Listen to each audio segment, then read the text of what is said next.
What's up, humans, and welcome to a new Psicoactivo. Happy Tuesday. It's Tuesday, right? It's December the 30th, and I got hold of somebody that I've been wanting to talk to for a while, and we got to do it today. It's a different setting today because there's a lot of gust wind issues in my town in Tijuana, but I managed to pull it off, and we are very happy to have on the show Missouri Representative Eric Burlison. Welcome, Eric. How you doing? Welcome to the show. I'm doing well. Sorry about the wind.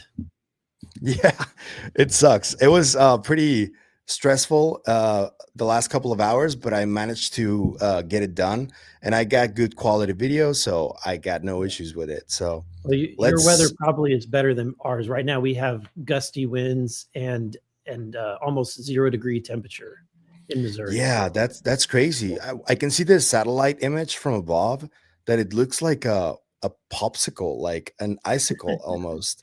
It looks crazy, man, from the satellite. I don't know how you guys do it.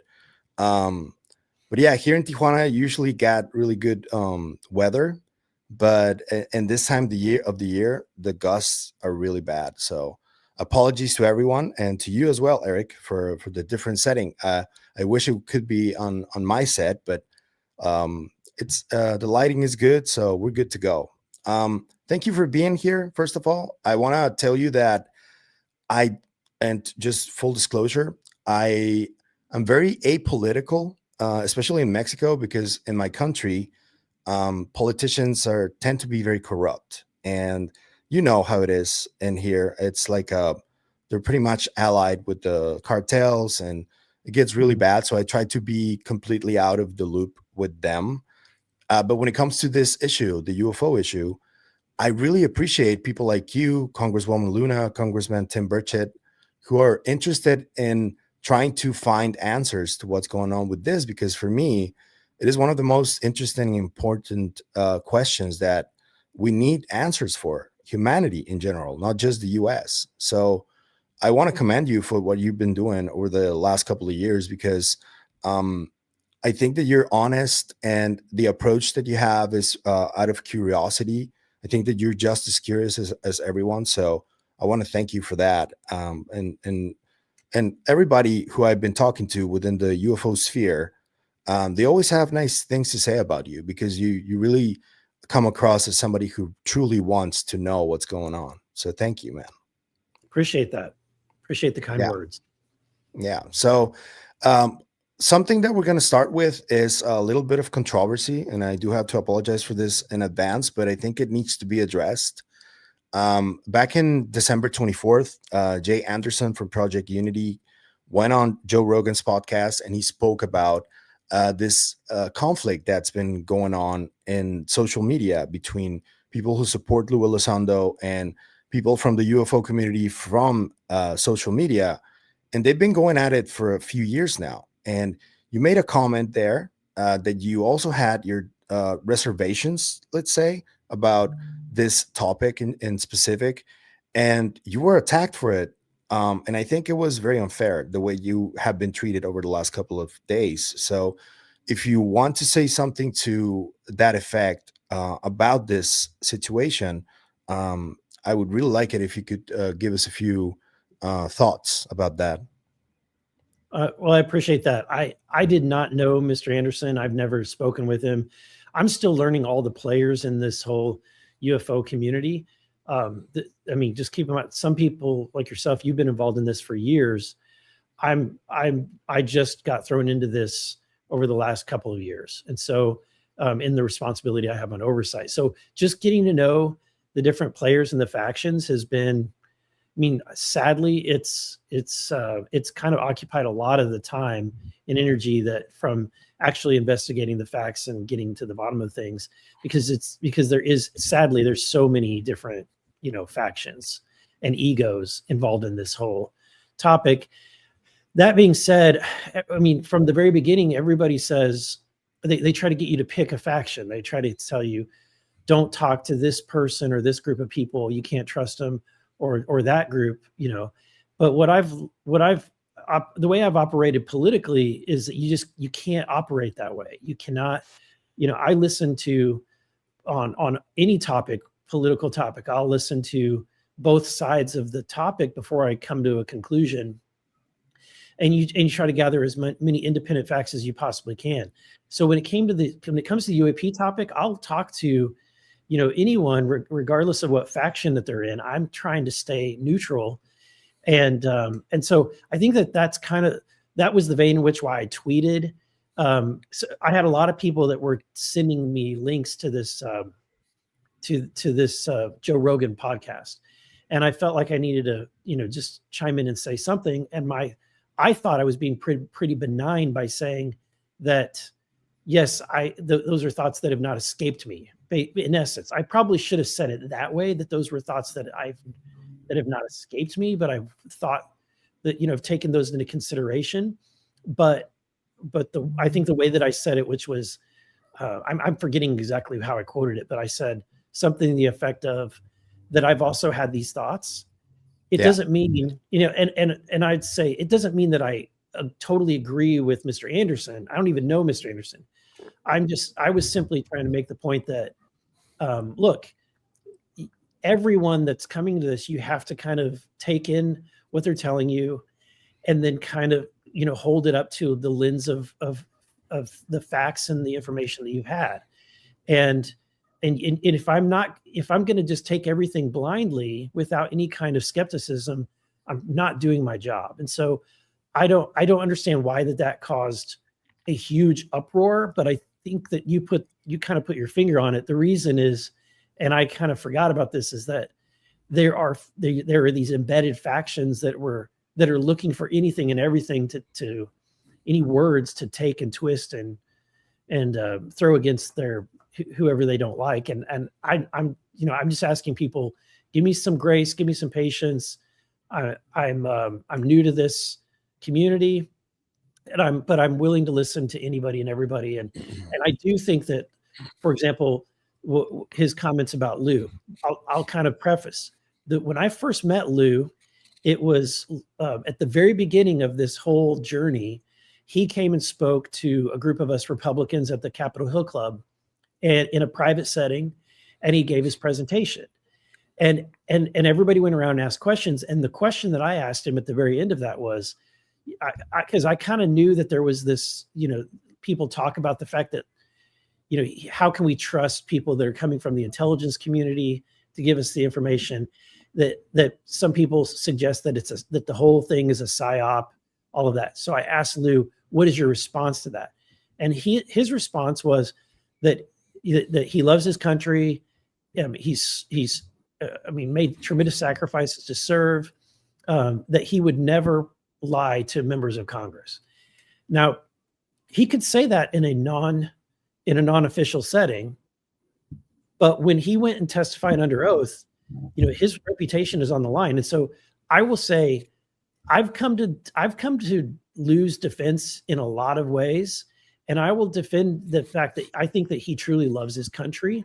He truly is trying to get to the bottom of this, and I as well as all the other players here. And so the question is that I often am asking myself is, if I believe this person, and genuinely, I do believe that Lue is not lying.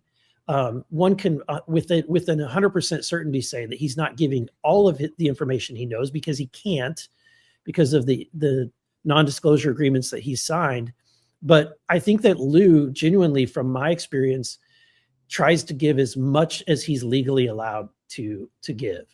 And so that being said, I'm really surprised that some people felt like me saying that Anderson's thoughts have not crossed, for me saying that those thoughts have also crossed my mind was somehow throwing Lue under the bus, when frankly, I think that if I wasn't skeptical in the way in which I approach this, I wouldn't be doing my job. Yeah, and there are things about Lue that from his past and from his career, some statements that he's made where he is a counterintelligence officer, and anybody who's not involved in all this war and all this conflict would have probably the same skeptical thoughts. So I see nothing wrong with being skeptical. And I see nothing wrong also with giving Lue the credit that he deserves for what he's done in the movement, because he's done a lot. He's given a lot of great statements. He's moved the ball forward, as they say. And I don't think one thing should be um, at odds with the other. You know, I think Mhm. that you can be skeptical about many of the things he's done and said, and you can also appreciate what he's done for the topic. So, and I think that this polarization that exists, that's the issue, in my opinion. I think the UFO community has been, for 80 years, in my opinion, has been um, uh, the truth has been withheld from them for too many Mhm. years, and many great researchers throughout time have passed away without knowing what's going on. And I get the frustration from many from the UFO community, and the frustration against the intelligence community, who um, if any of this is true, they're the ones who have been keeping a lot of this secret. And that culture is, to me, one of the main issues, the culture from the intelligence community, even though they've also done many good things as well for your country and for many Mhm. other countries. So I think that there needs to be nuance. I don't know if you agree. I 100% agree. And I want to kind of address this, is that, if you're a part of this community and you want answers, it's not helpful to attack and create these factions. It's not helpful for the cause. And I'll say this from a politician's perspective, it's politically toxic for me to be involved in this topic in general. And but yet I do it because it's my responsibility. There's money being spent. There's pilots that are saying that their lives are threatened, that their safety is at risk. You have government that is not being transparent, that clearly not being transparent with the elected members whose job it is to be good trustees of the public's interest. And so, for all of those reasons, outside of the whole topic, I have a responsibility to be involved. And yet, politically, it's toxic. I'll just be honest, it's politically toxic. It doesn't benefit anyone whatsoever. So when people want to know why there's fewer people, there's literally Anna, me, and Tim, it's because there's no benefit whatsoever to be involved in this topic. If anything, you take a lot of crap from a lot of people. And ironically, the community that should be embracing you is factions. There's factions within that community. So it's a topic that is full of landmines, it's frustrating. And so I hope people in the UAP community who really care about this take a step back and try to realize that if you really want to get to the bottom of things, maybe we ought to stop distracting from the truth gathering and stop fighting with each other. Yeah, I agree. And they also don't realize that you guys don't gain anything from it. And you also risk a lot when you tackle a topic that only about 5% of the world's population is interested in. You guys have a lot of other things to do. And you know that this is important. And that's why you guys are doing it, even though you guys have been stigmatized and in many senses ostracized as well. And I think people, this goes past people's heads and they don't Mhm. realize it. So that's very unfortunate. But thank you for that message, though. If we can change gears a little bit, I would like to ask you a little bit about the work that you've been doing with David Grusch, because as far as the last time I checked, you were talking to Stephen Diener, who's a friend of, he's a colleague of mine, and you told him that Grush probably was going to stay until next year as well. Um, do you guys have any like planned schedule or any type of yeah strategy to move forward over the next 6 months or so? Yeah, Grush has been a tremendous asset to my team. And I want to make it very clear and clarify that Grush works for my office. He does not work for the committee itself. That's the only way that we were able to pull this off. But he works for my office, and he's been providing tremendous guidance and insights as an advisor in this topic. Um, Grush helped us write the interrogatives, the letters that we that we sent to the CIA, that we sent to the Aerospace Corporation, and the Navy as well. And Grusch is going to continue to help in that regard. I think we have got some more letters that we're putting together. We've already had a briefing from the Aerospace Corporation in a secure setting. What I can say is that it really didn't turn up anything whatsoever. But at least we got a response, and they took the time to fly to DC to meet with us in person. So and that was kind of a good indicator that these companies do take these letters seriously, and hopefully we can continue in that and try to get down to at least get some answers. In addition, Grusch has been helpful for me when it comes to the language that we're working on, the UAP Disclosure Act. We attempted to try to get that onto the National Defense Authorization Act at the end of this year and got very close to getting it added to the bill. That's a whole nother story. I could go into great detail about that process. But in the last hearing, you could tell that I was frustrated. Whenever I had my 5 minutes, I expressed that just the previous night, the Rules Committee had determined that my amendment was not germane, or was out of scope for the National Defense Authorization Act. And anybody, like any reasonable person would say that that's flatly false. Like, you cannot say that language that's giving instructions to the Department of Defense and all the agencies within the Department of Defense that is not in the scope of the bill. It was certainly in the scope the previous year when the Senate added that language on. No one said that was out of the scope. So I think it was just a red herring or a reason to not take up the topic. And the staff were the ones that made that decision. So I've got to do a lot of groundwork. And I have been doing a lot of groundwork since then to try to get the permission from all of the different, what they call four corners. That would be the chairman, the ranking member of all of the committees that would be involved. The unfortunate thing is that, and the reason why this is so hard, is that most topics you only need to talk to the chairman and the ranking member of the House and the chairman and ranking member of the Senate for whatever that committee is.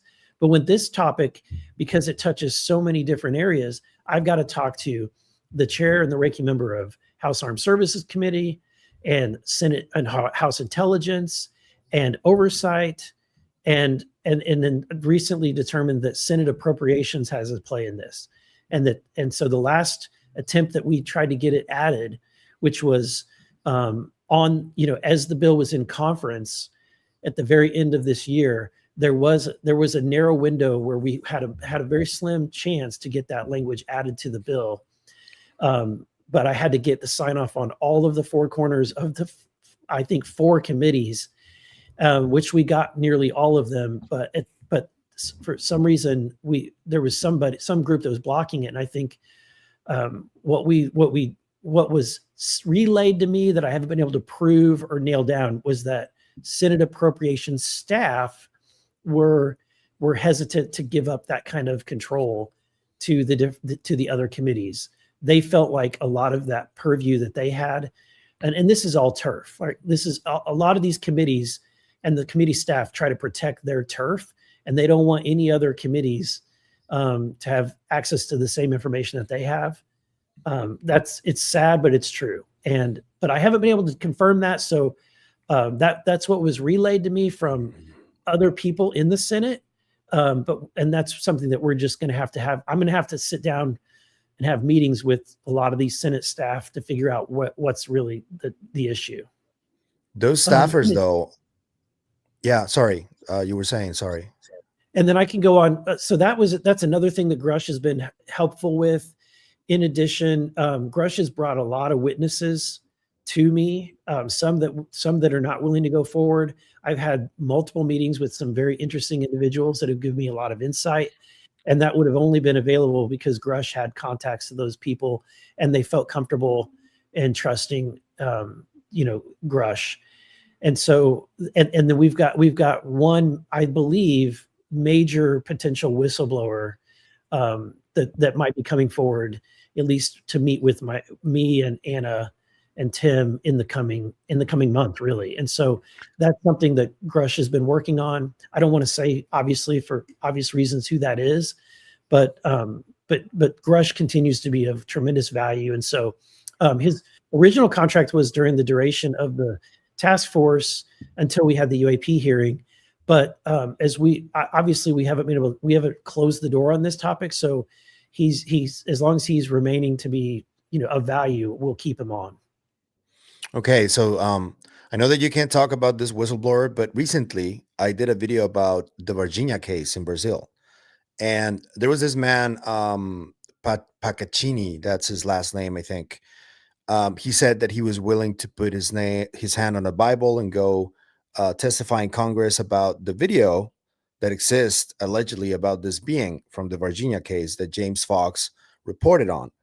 And I just started like trying to connect dots, right? Like a little bit of speculation though. I wanted to ask you, let's say hypothetically, if James Fox approached you with this witness who is Brazilian, he's not American. Would you guys entertain the idea of him testifying in Congress as well? And has there been any movement with that case? Because I know James goes to Washington quite a bit. Maybe he meets with all of you guys quite a bit. So it'd be interesting to know a little bit about that if you guys have any insight into it. James has been extremely helpful to me. He's been someone that's reached out and been helpful. And I don't remember the exact names of the witnesses that he wants to bring to DC, but he did reach out to see if he could get some help in getting some people to come to talk with us in DC. We may not be able to, my team is attempting to do that. If we're not able to pull that off, we may end up going down there and be willing to meet with people in South America. So in fact, we're looking at doing a CODEL. I'm the chairman of a subcommittee of oversight that deals with energy, economic growth, and regulatory reform. It has nothing to do with the UAP topic. A lot of the boring stuff like energy production, the reliability of our grid, our manufacturing sector, our economy, basically. And I have because of the deregulation efforts by President Milei in Argentina, we are setting up a trip to go down and meet with them and talk about the success of some of the deregulation that's happened in Argentina. And then we're also looking to go to Peru and Chile, or maybe Uruguay or Paraguay. And so we're looking at setting up something that fits within the purview of my committee, particularly because there's a new dam that was created that creates a lot of electricity. I believe it's in Paraguay. And so we want to take a look at that. While we're there, we might as well meet with some other people and do a joint trip with the task force and Anna. So Anna and I have talked about this, maybe setting up a couple of other meetings as a joint trip. That way we can get as much work done as possible. But we're still putting that together. That's very interesting because, as everybody knows, you decided to go to Mexico to that massive channel opening of Jaime Maussan, and you saw one of those big hands over there. I think that the best option to investigate the tridactyls is to go to Peru. So, do you think Anna would also entertain the idea of going and seeing those bodies in person? Yes, I mean that's obviously one of the things that we want to see if we go down to Peru, and then also meet with people that are involved in the topic and have discussions. I did go down to Mexico City. Met with Jaime Maussan. Was there with Dr. Stephen Greer, with Timothy Alberino.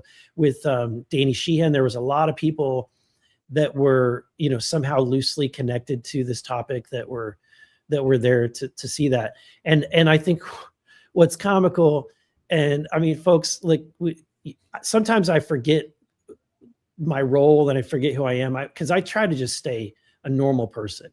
But it's so funny to see how many photos that were taken where I'm just trying to do, to look at the hand, for example, or just look, there's so much going on.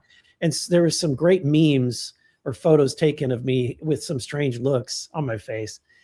Yeah, you were It, like, "Whoa, what's that?" That was funny. That was funny.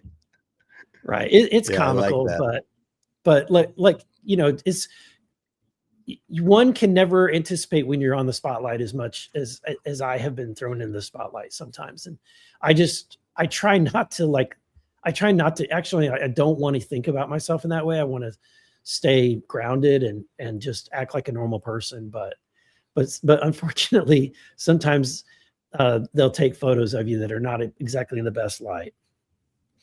I mean, that was lighthearted, I think. I don't think it was that big of a deal because to me, it showed that somebody from the US government is showing interest in a very interesting topic that needs to be explored, in my opinion, especially down Mhm. there in Peru.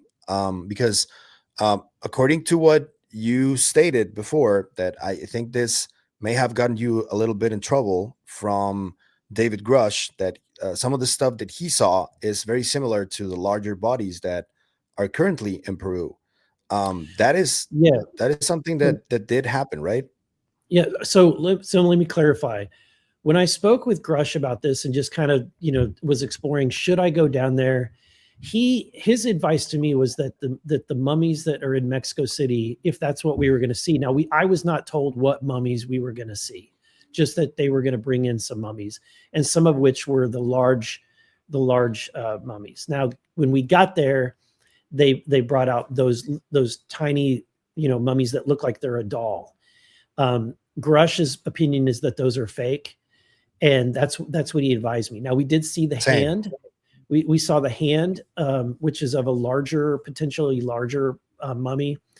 But Grush said that it's probably worthwhile to go to Peru to see those, because if they're if they're fake, they're incredibly detailed fakes.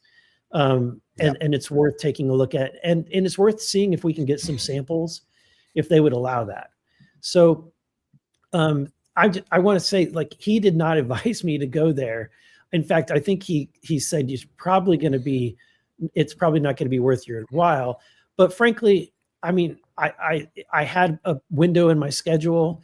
It worked out, and why not, right? And it was certainly made for a very memorable trip. Met a lot of great people. Jaime Maussan is one of the most gracious and welcoming individual. And so wonderful citizen of Mexico, and just meeting him alone was worth the trip. But it was, I saw the Bugosphere, saw the mummies, saw the large hand, and was able to witness scientists. And this was the other legitimate reason why I went, was that when I learned that there are scientists from the United States that are coming down to take samples of the sphere and of the mummies, and they asked me to be there to provide, to witness the samples being extracted. And so that's why I went. And so and these were legitimate scientists in the United States, a team of scientists that went down there. So it was Yeah. a very interesting experience. Yeah, Dr. McDowell even has awards and everything. Like he's the real deal when it comes to forensic science. Yeah, I wanted to ask you as well. From the witness testimony and briefings, do you feel that you have a functional working knowledge of the actual structure and involved agencies within the legacy program? Or how deep does your knowledge go when you've been talking to people like Grush and other whistleblowers? Do you feel confident enough that you have enough knowledge about this already? I'm getting closer. There's still a lot to learn. Look, you're taking a guy who was a financial advisor. I could tell you which stocks to buy, or where to put your money, uh, or how to write software code. And now I'm thrust into this environment. So there's a lot that I'm learning. The intelligence community is probably one of the most complicated things to get your head wrapped around. It's so bureaucratic and so complicated. And which is why we hired David Grush to help us navigate that. So it is something that I've learned a lot. I've learned a ton over the last year, but there's still quite a bit to learn. Okay.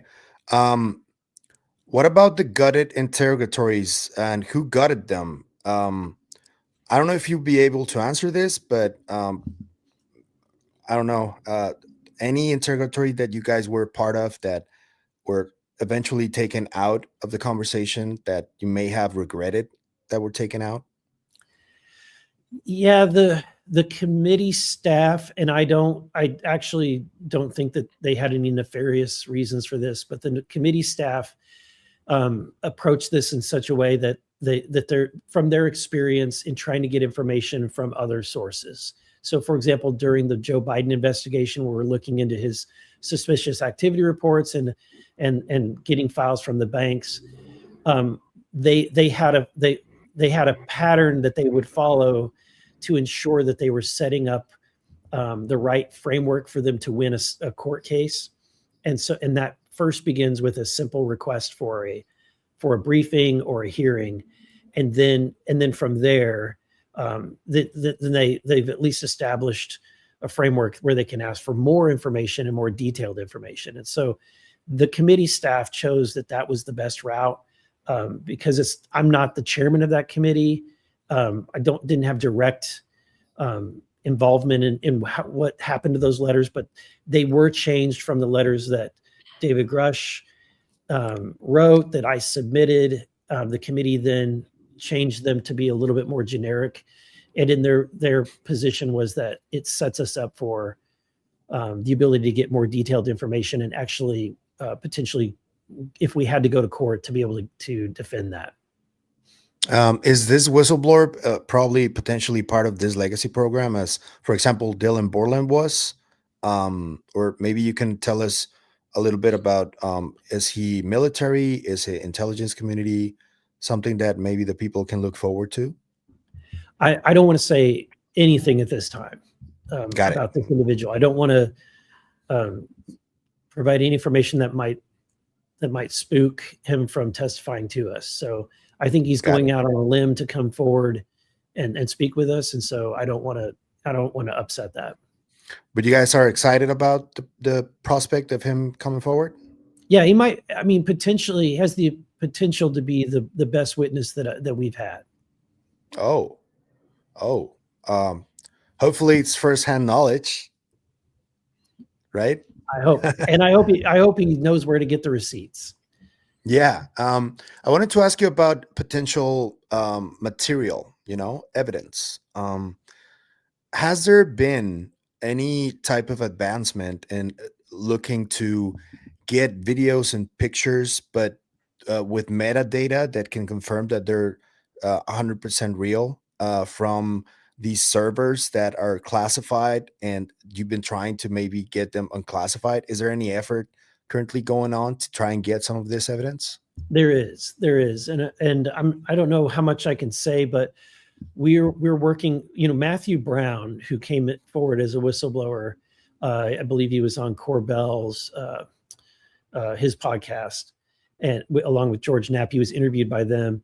He's really done what he's accomplished has been tremendous, in my opinion, so far, because he's pointed to the names of files, their location, it given us enough detail that we can actually follow through with it. A lot of the details that we've received in the past have been too vague to actually get anything. So I'll give you an example. Just recently, in the investigation of the Biden family and all the crimes that Hunter Biden was involved in, there was a known FBI document that Senator Grassley was aware of. Senator Grassley made a request of the FBI, and this is during the Biden administration. And he made a request, and they told him that document did not exist. Well, when the whistleblower actually gave him a copy, told him which document number was and what the date of the file was, and he submitted that again along with the request, the FBI's response was, "Oh, that document. Yes, we're happy to work with you to provide that document."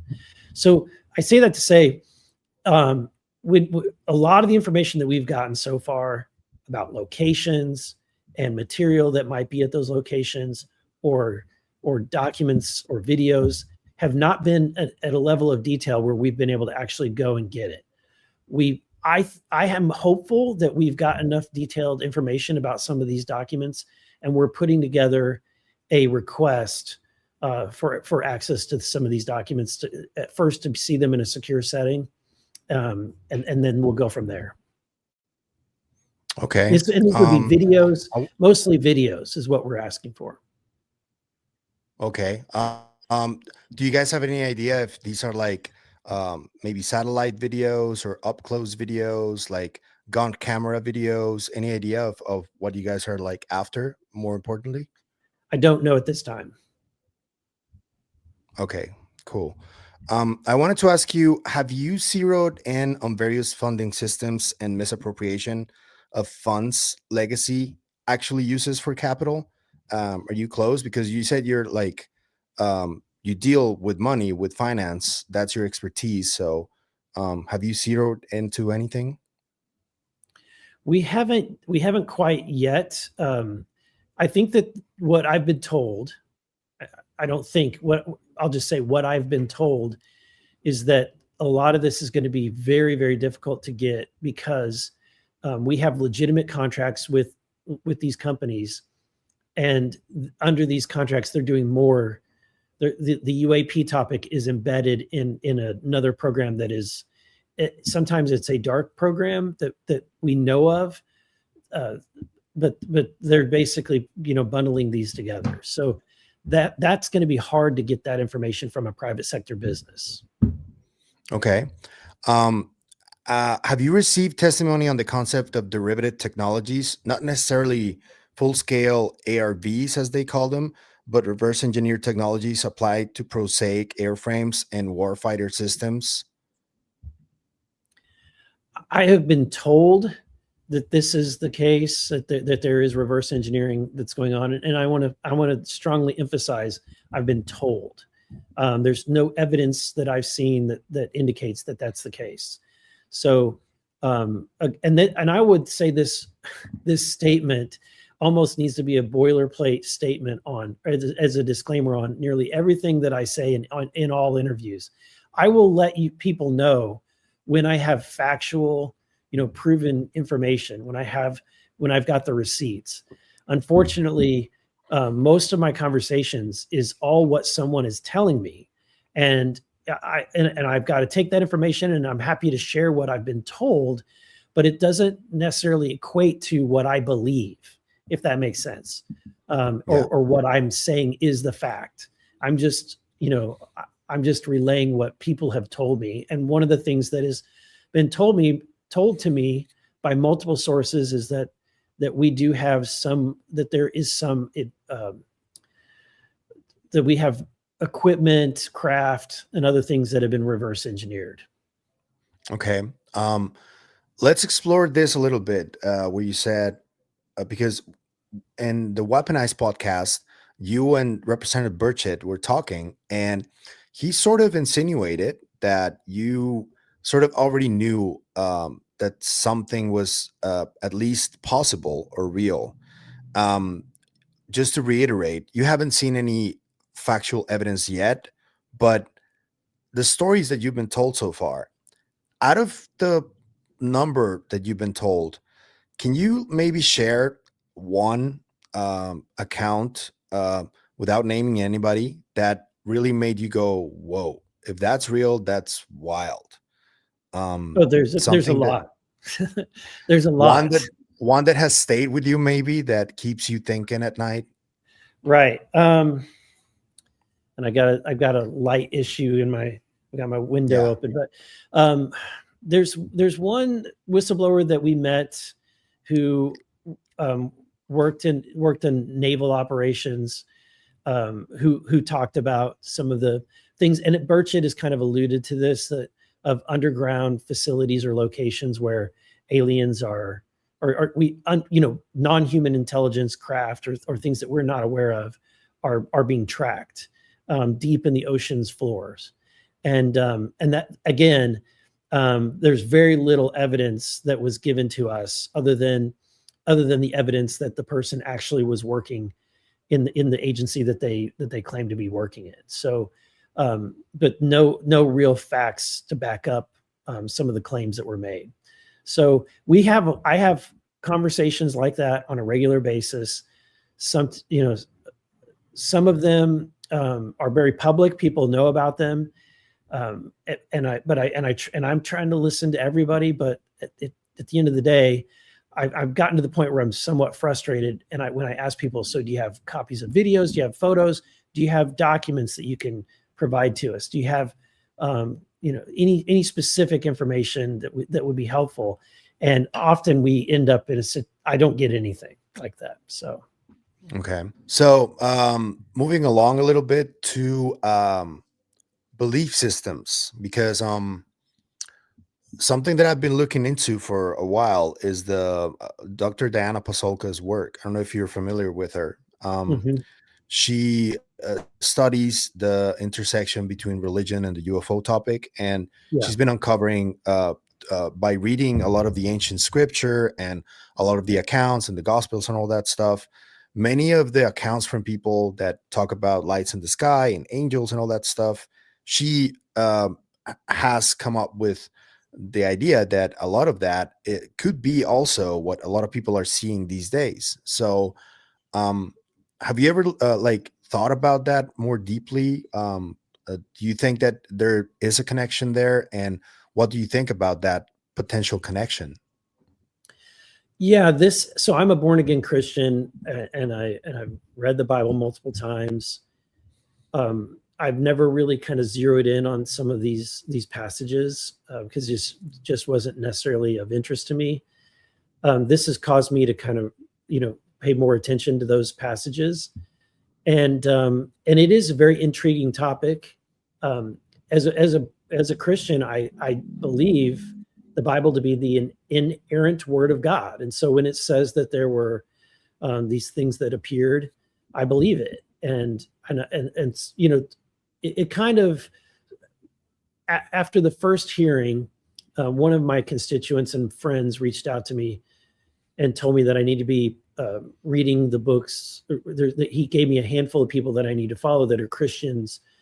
One of them being Timothy Alberino, and others to just kind of get an idea about this. And so I did, and was fascinated and intrigued. And I have to say that in reading some of that, I realized, well, it sounds, as a Christian who's not really thought about this topic, and how they connect, it sounds really weird until you actually read the Bible through that lens, right? And if you read it through that lens, you have to come to the conclusion, okay, what the Bible is describing are beings that are not humans, that are, the Bible calls them angels, but they're literally, it's just a title for the function of work that they're doing, which is being a messenger of God. It's not a classification of what kind of being that they are. And so if you understand that, and the fact that they're not from planet Earth, the Bible is very clear that when Earth was created, these beings rejoiced in witnessing God create the Earth. By that very definition, they're not from this planet.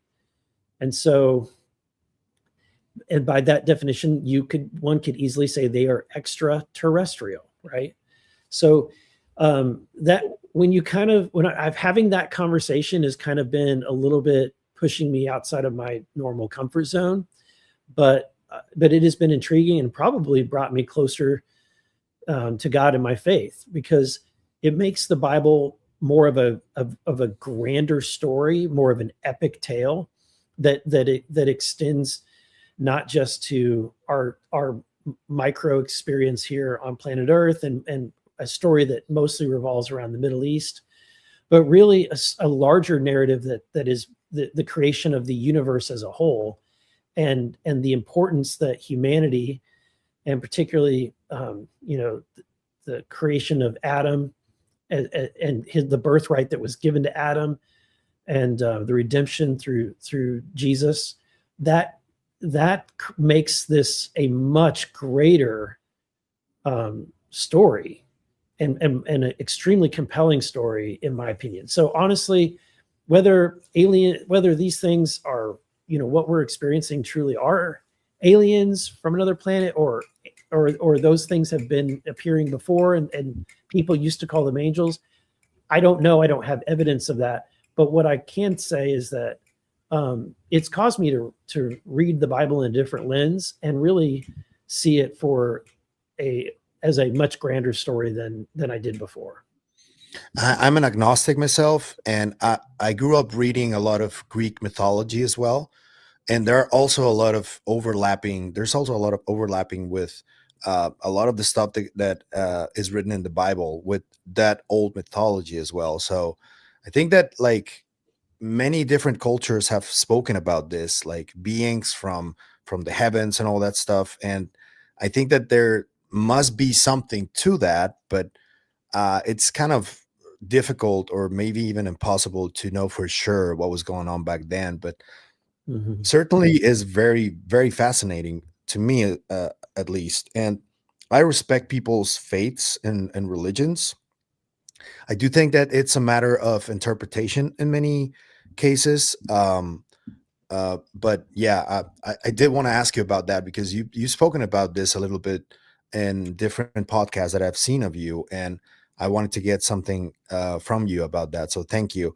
I want to ask you about the current state of what's going on, because since this started in 2023, and with the hearings that have been happening and the attempts to get the UAPDA passed, there seems to be over the last couple of months or 3 months, sort of like a down sort of perspective. Like people are not as motivated because of what's been happening, like all the obfuscation that's been taking place. Are you feeling like a little bit down, or do you think that this is gonna pick up at a certain point? Are you hopeful for Yeah, what's coming? this is it. Unfortunately, this isn't a sprint. As much as I've tried this last year to make it a sprint, it can be tiring. And I think that we got to the point where we had the hearing, everything kind of culminated to that moment, and then now we're kind of just taking an assessment of where to go from here. We do have directions that we're going. I've got key individuals that are not willing to go public yet, that we're going to be having meetings with. There's some of them that the committee will be making official requests to have come before the committee, and those witnesses are outside of the new individual that was just brought to me by David Grusch.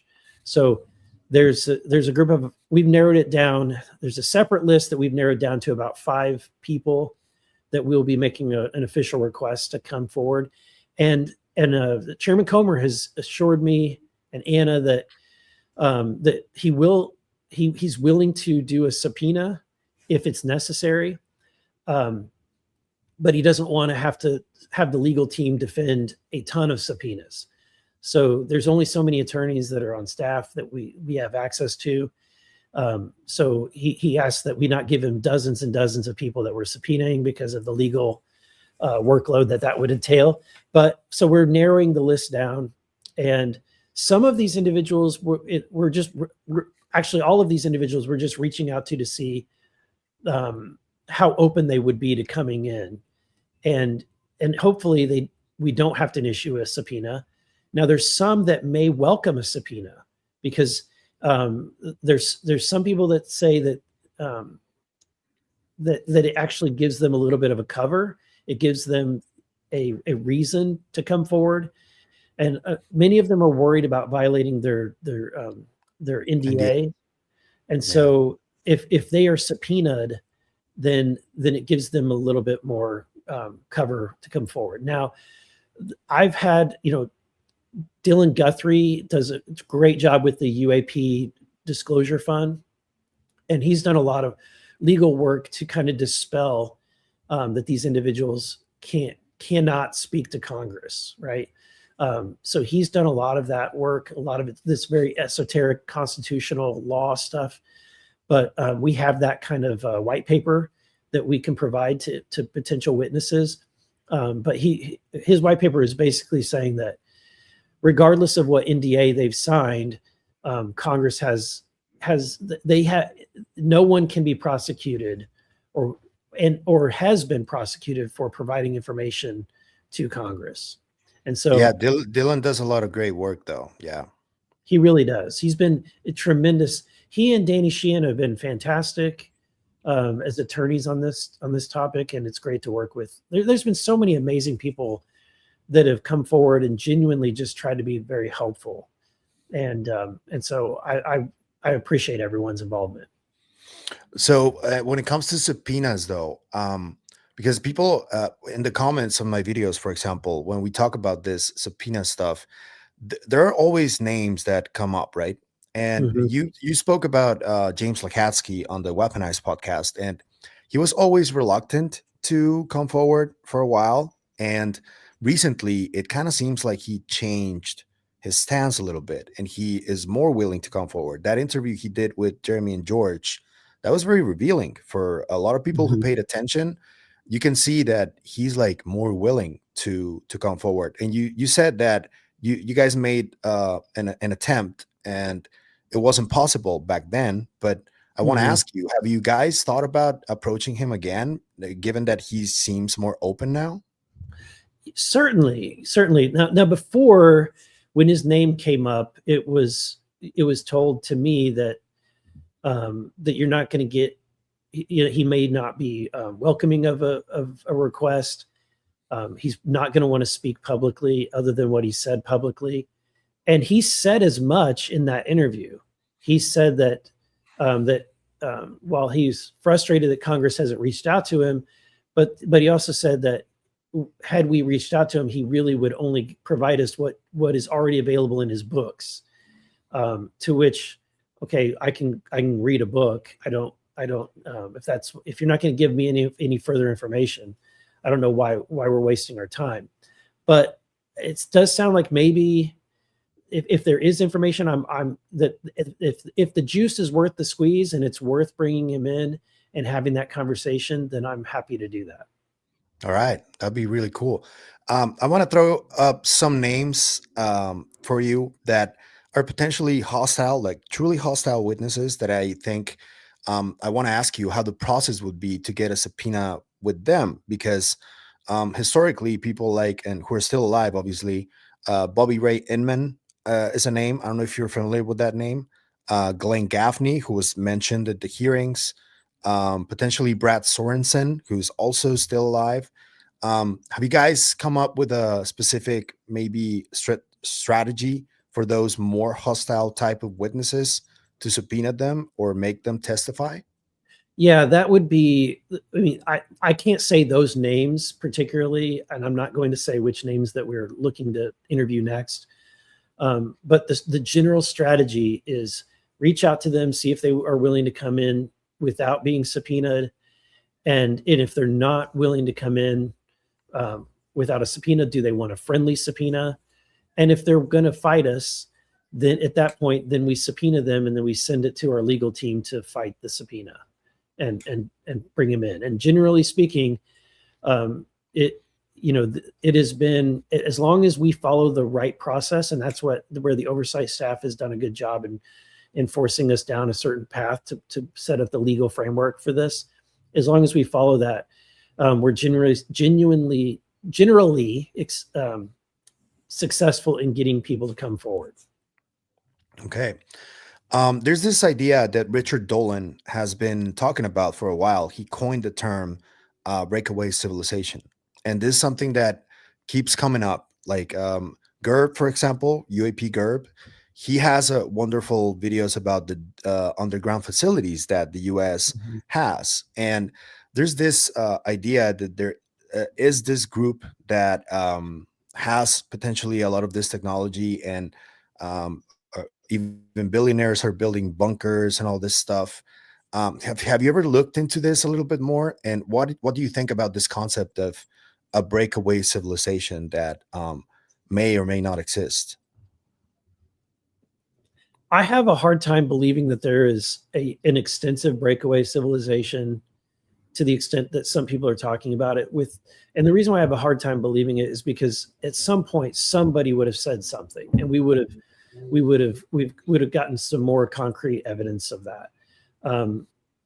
So I'm open. I'm willing to hear everything. I'm just that seems very implausible.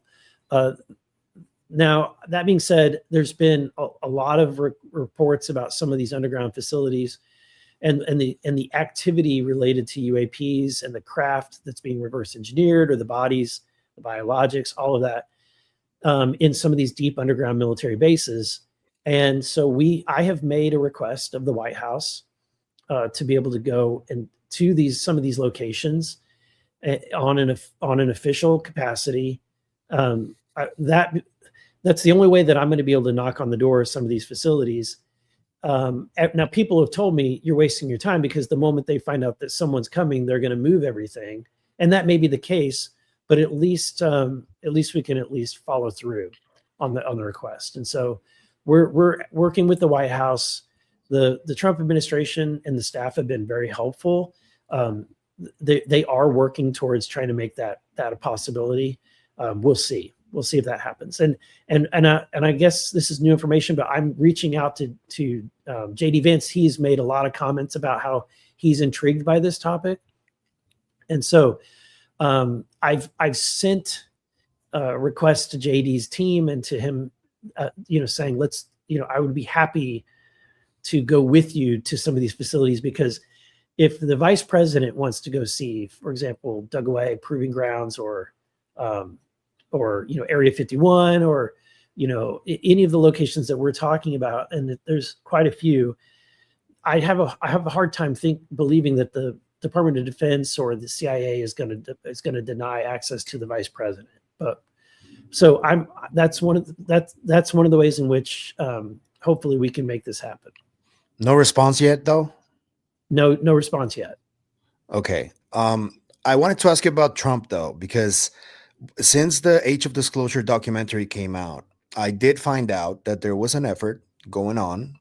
And we saw Grusch on Fox News talking about it. We've seen Dan Farah talking about it in interviews constantly. And they seemed to be appealing to a little bit to his ego. Legacy is being spoken about. And Dan Farah seemed very... About whose ego? About Trump. To talking about how his legacy would be like he would become one of the best presidents in history if he came out to disclose. Dan Farah seemed to be like really certain that something was happening with President Trump right after the documentary released. It didn't really happen, though, but I don't know if you have any insight into that. Have you looked into the potential possibility that Trump may even be thinking about it? Because let me tell you what I heard based on the investigation that I've been doing. I heard that Tulsi was the one leading a potential effort to try and convince President Donald Trump to disclose after the film released, and that there was constant information getting to his desk about this topic. I don't know if he had been paying attention to it, but I did get confirmation that there was information on his desk constantly about this topic, and that he's aware that this is going on.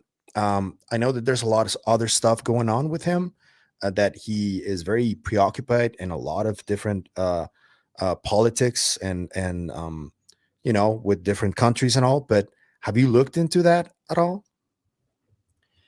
I think what you just said is 100% accurate, that for Trump, he's got immediate things in his windshield. He's got the war in Ukraine and Russia to deal with. He's got the issues domestically related to inflation and trying to turn the economy around.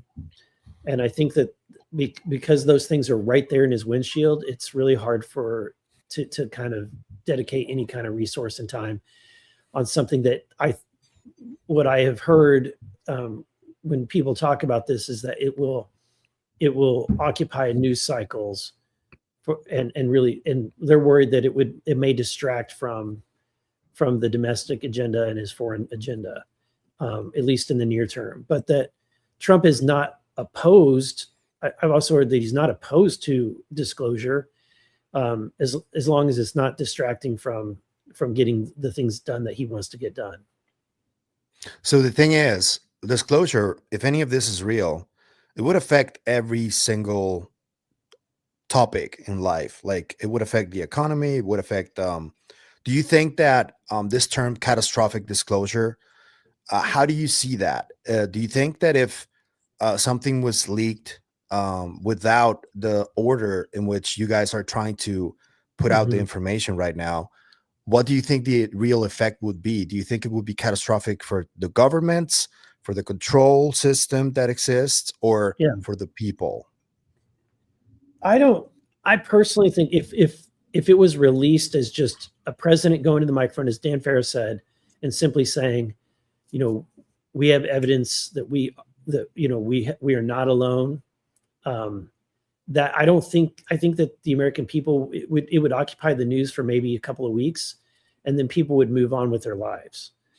And the reason why I say that is that, we went through major things like COVID, and eventually people become tired of dealing with something like a pandemic. And there were several people, many millions and millions and millions of people that were tired of the topic within week 2 or 3, and just wanted to move on with their lives, with their normal lives. And I really do think that the fear around how this might impact the economy, how this might impact culture, geopolitical things, I think that those are overblown.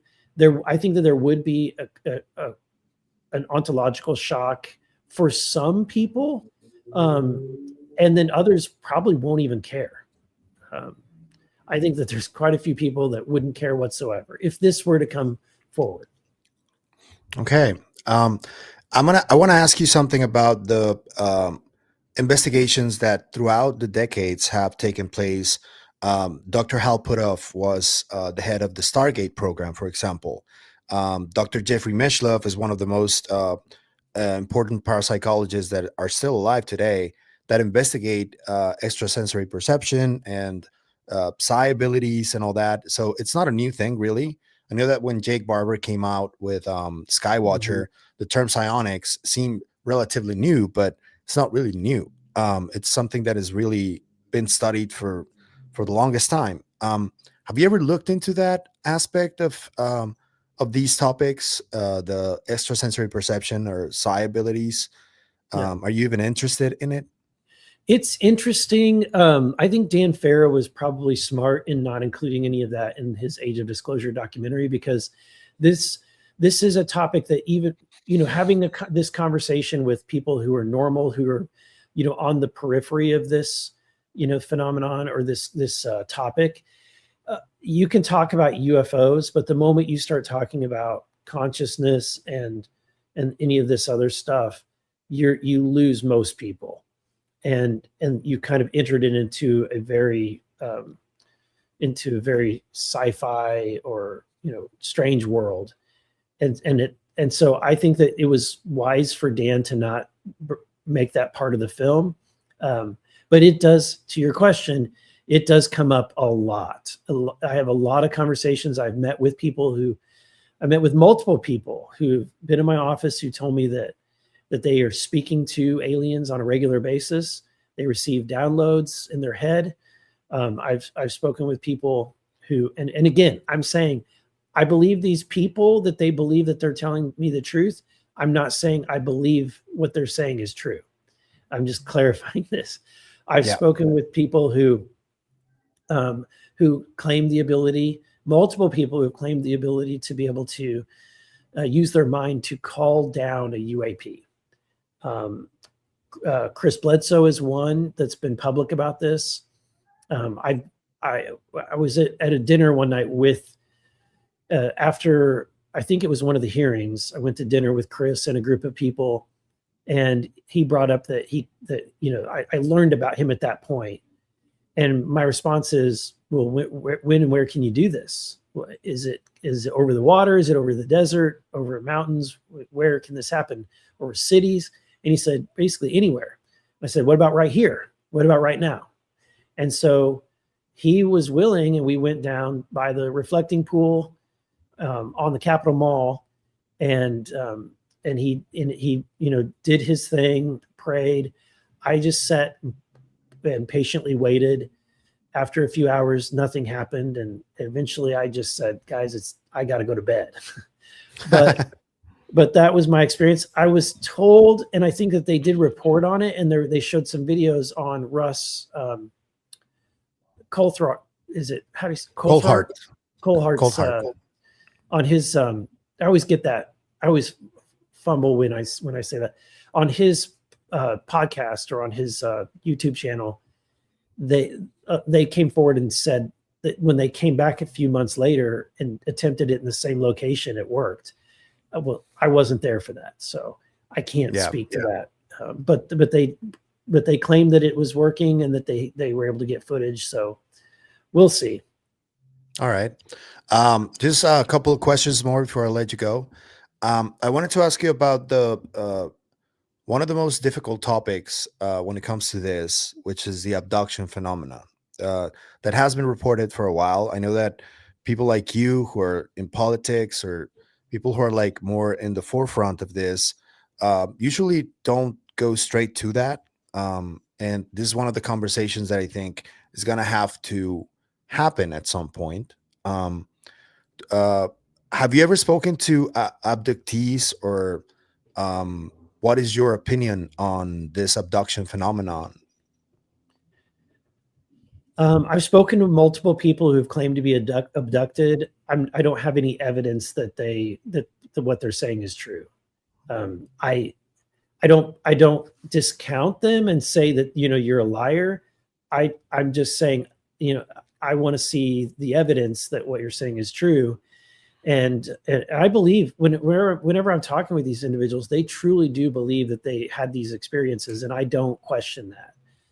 It's not my job to question that.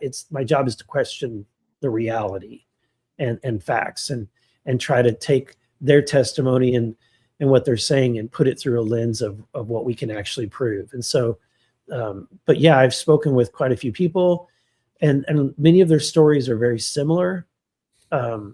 And so you start to see a common theme that emerges. Okay. Last question, and this probably the most difficult. Maybe you haven't looked into this, but there was an article a few months ago from an Italian newspaper called L'Espresso that talks about President Trump allegedly being briefed about a program from the NSA called Project Preserve Destiny. And then Jesse Michaels had the author of a book that is called About Black, Project Preserve Destiny. His name is Dan Sherman.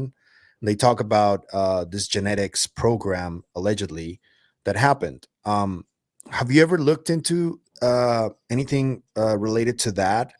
And Dr. Jacques Vallée recently told Jeremy and George that about 20 years ago, there was some sort of protocol that scientists used to allegedly communicate with some sort of non-human intelligence. And keep in mind, this is Dr. Jacques Vallée, who's one of the most known names in the topic. Have you ever looked into that at all? That's not something that we've looked directly into. I'm happy to do some research on that. And after this interview, I will certainly be looking that up. Jesse Michaels does a great job. His channel is very fascinating. He does a lot of research, and I appreciate that. All right. Well, just one last one from my friends at Living Life Consciously, who always ask me to ask this question to my guests. What is your greatest hope for the future of humanity?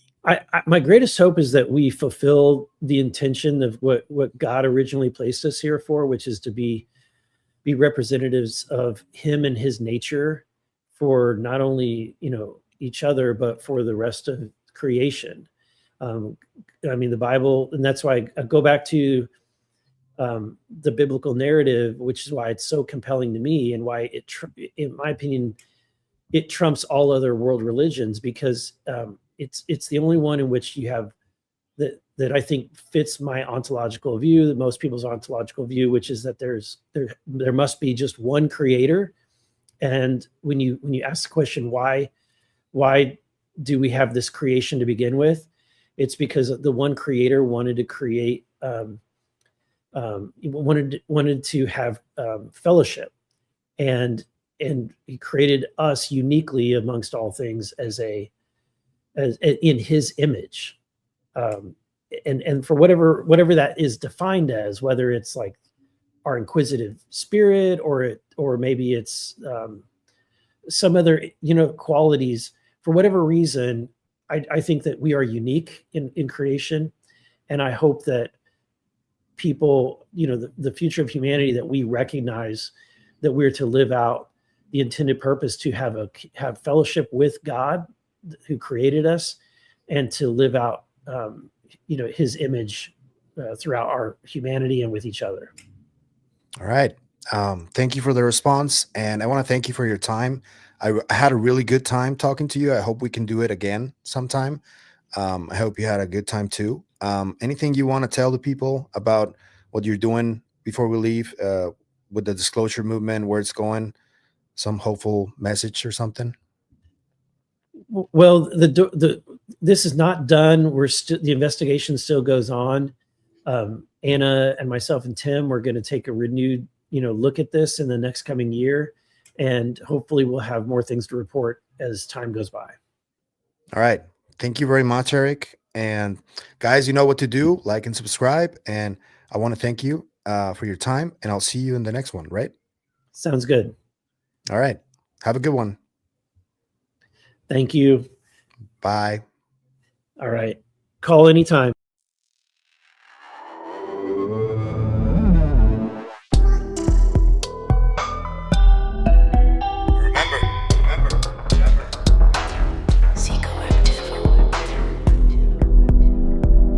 Always.